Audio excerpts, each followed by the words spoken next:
మీ అందరికీ ఒక విషయం చెప్పాలి. మనం నడిచే దారిలో ఒక రాయి పడి ఉంటుంది.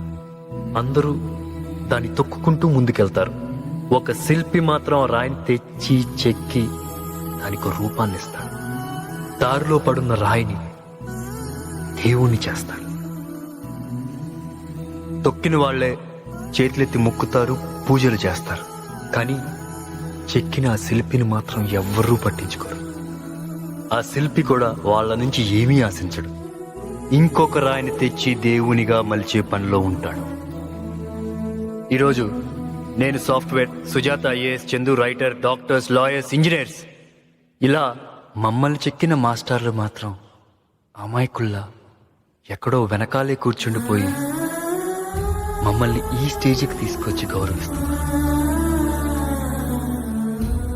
తల్లిదండ్రులైనా తమ ఆస్తిని పిల్లలకు పక్షపాతంతో పంచవచ్చు, కానీ తన దగ్గరుండే విద్య అనే ఆస్తిని ప్రతి విద్యార్థికి సమానంగా పంచే గొప్ప దాత టీచర్. ఈ ప్రపంచంలో ఎవరెవరినో ఏవేవో చేసి వాళ్ళుగానే మిగిలిపోయేది ఒక్కరే, మన గురువులు.